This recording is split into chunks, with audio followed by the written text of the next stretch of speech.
आज के समय में बहुत सारे लोग डोंकी के माध्यम से यूएसए जाते हैं, जो काफी खतरनाक भी हो सकता है और काफी महंगा भी। लेकिन जब आपका स्टडी वीजा इजी आ रहा है तो डोंकी के माध्यम से जाने की क्या जरूरत है।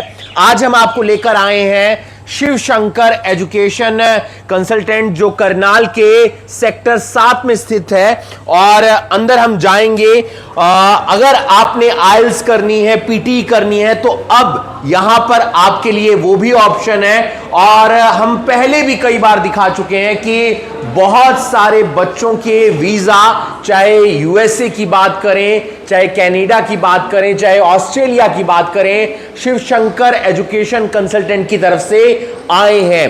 तो आप अगर सोच रहे हैं यूएसए जाने के लिए, और अगर आपका कहीं का भी वीजा, चाहे वो कनाडा का रिफ्यूज होकर आ चुका है, चाहे ऑस्ट्रेलिया का रिफ्यूज होकर आ चुका है, तो आपको परेशान नहीं होना है, चिंतित नहीं होना है। आपके लिए ऑप्शन अभी भी खुले हैं। बस आपको जरूरत है एक अच्छी डायरेक्शन की, एक अच्छी गाइडलाइन की, जो आपको मिल सकती है शिव शंकर एजुकेशन कंसल्टेंट पर। हमारे साथ राहुल भारद्वाज जी हैं। सर कैसे हैं आप? All good all good. Sir हम अक्सर देखते हैं कि बहुत सारे बच्चों के वीजा यूएसए के मोस्टली आते हैं।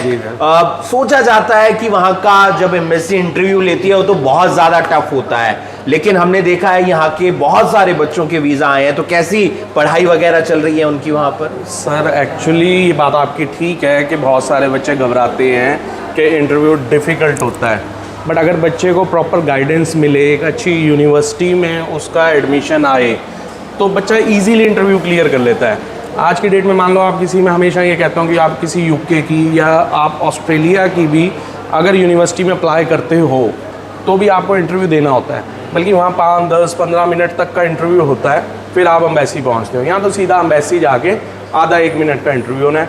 और एज सच को इन्होंने अलग से नहीं कुछ पूछना, जो आपका एडमिशन है, भी किस कोर्स में एडमिशन आया, कौन सी यूनिवर्सिटी में जा रहे हो और वहाँ जाके क्या पढ़ोगे।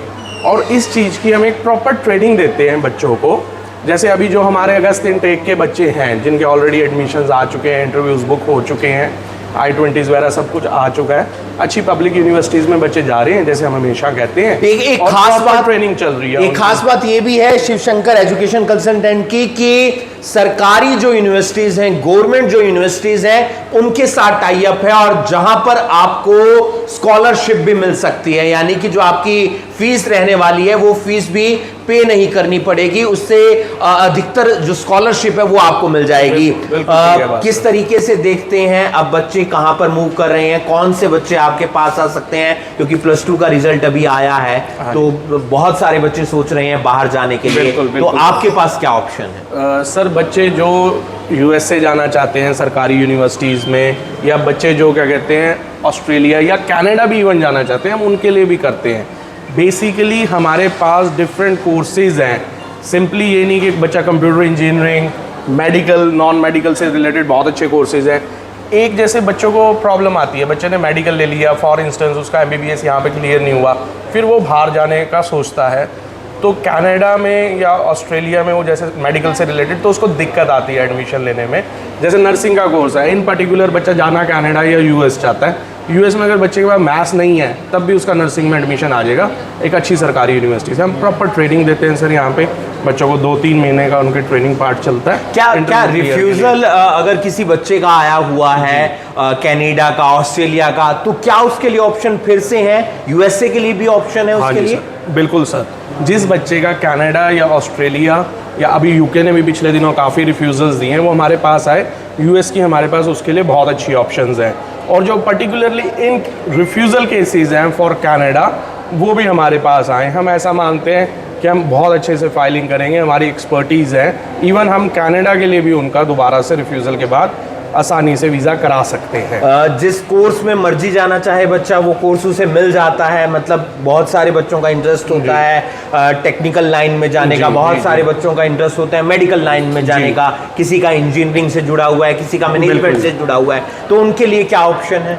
सर हमारे पास बहुत डिफरेंट कोर्सेज हैं, ऐसा नहीं है सिंपली रेगुलर कोर्सेज में। जैसे जो टेक्निकल लाइन में जाना चाहता है, मैकेनिकल की साइड हो गया, इलेक्ट्रो, मैकेनिकल कोर्सेज हो गए, बड़े डिफरेंट कोर्सेज हैं आज की डेट में। AI, artificial intelligence, robotics, cyber security, इस तरीके के भी कोर्सेज में बच्चा US जा सकता है। और हमारे पास लगभग सारी कनाडा US में जो अच्छी यूनिवर्सिटीज हैं वो सरकारी यूनिवर्सिटीज के साथ हम एफिलेटेड हैं, और जितने सरकारी कॉलेजेस वगैरह हैं कनाडा उनके साथ भी हम एफिलेटेड हैं। बट हमारी कोशिश यही रहती है कि बच्चे का यूनिवर्सिटी में ही हम दाखिला कराएं।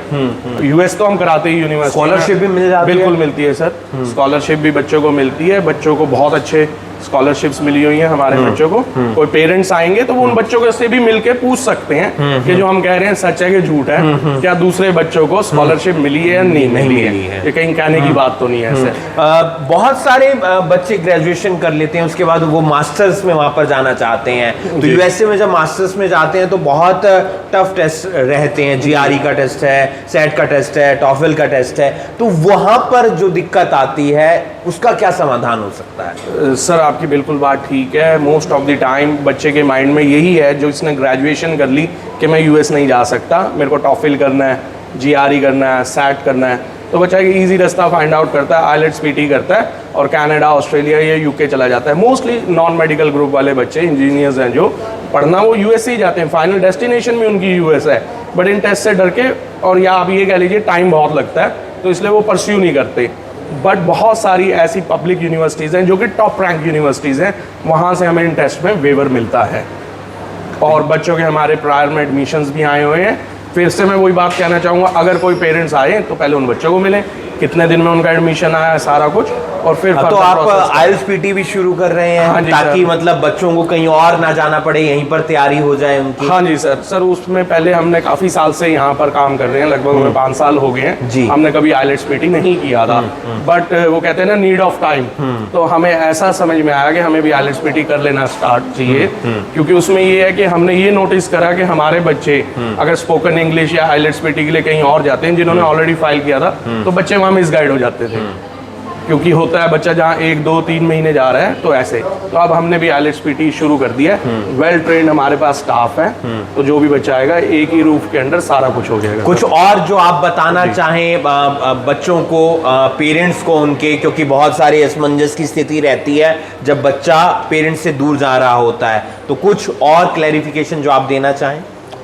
सर मेनली तो देखो, सबसे पहला क्वेश्चन ये होता है कि हमारा बच्चा वहाँ जाएगा, किसी का कोई मेन होता है कि हमारा कोई वहाँ नोन है कि नहीं है। फॉर इंस्टेंस कनाडा, ऑस्ट्रेलिया में लगभग हर किसी का कोई ना कोई गया हुआ है US में, बट US में भी ऐसा नहीं है। आप जाओ, यूनिवर्सिटी आपकी सबसे पहली दोस्त है, इंटरनेशनल स्टूडेंट हेल्प डेस्क आपका सबसे पहला फ्रेंड है। वहाँ जाओ, मिलो, वो पूरी हेल्प करते हैं इंटरनेशनल स्टूडेंट की। यूनिवर्सिटी एकोमोडेशंस हैं, बच्चा वहाँ रह सकता है, और बहुत सस्ती हैं सर। मतलब US में जो यूनिवर्सिटी, सरकारी यूनिवर्सिटीज़ की एकोमोडेशन है, वहाँ रहना, खाना पीना बाहर के मुकाबले बहुत सस्ता है। तो ऐसी कोई दिक्कत वाली बात नहीं है। यूनिवर्सिटी बहुत सिक्योर्ड है और सब कुछ, और बच्चे को वर्क राइट्स भी हैं sir, 20 hours a week legally, and vacation में वो फुल टाइम जॉब भी कर सकता है। बहुत शुक्रिया राहुल जी, आप बाद में वो वर्क परमिट भी अप्लाई कर सकते हैं। बहुत जानकारी दी बच्चों के लिए, और बहुत सारे बच्चों के यहाँ से वीजा आए हैं, और उम्मीद करते हैं लगातार वो वीजा आते रहेंगे। एक नज़र अगर इस बोर्ड पर डालें तो जो सक्सेस स्टोरीज हैं, यानी कि जो मेहनत का फल है, वो इस बोर्ड पर नजर आ जाएगा। ये वो तमाम बच्चे हैं जिनके USA की वीजा आए हैं, कनाडा का वीजा आया है, ऑस्ट्रेलिया का आया है। बहुत सारे बच्चे ऐसे हैं जिनके पहले वीजा रिफ्यूज हो गए थे, लेकिन उसके बाद भी यहां पर वीजा बच्चों के आए हैं। तो घबराना नहीं है, परेशान नहीं होना है। आपके पास एक बेहतरीन ऑप्शन है, शिवशंकर एजुकेशन कंसल्टेंट, जो करनाल के सेक्टर 7 में मेन मार्केट के अंदर है, और बहुत सारे बच्चों के यहाँ से वीजा आए हैं। आपको एक अच्छी डायरेक्शन की ज़रूरत है, एक अच्छी गाइडलाइन की ज़रूरत है। यहाँ पर आएँ, और सबसे खास बात यह है कि जो टाई अप है, जो एक जुड़ाव है, वो सरकारी यूनिवर्सिटीज़ के साथ है। तो आपको स्कॉलरशिप भी मिल सकती है, आपके पैसे भी कम लगेंगे, और अब तो यहाँ पर IELTS और PT भी शुरू हो गई है। तो ज़्यादा जानकारी के लिए आप यहाँ पर विजिट कर सकते हैं। बाकी तमाम खबरों के लिए आप जुड़े रहिए करनाल ब्रेकिंग न्यूज़ के साथ। नमस्कार।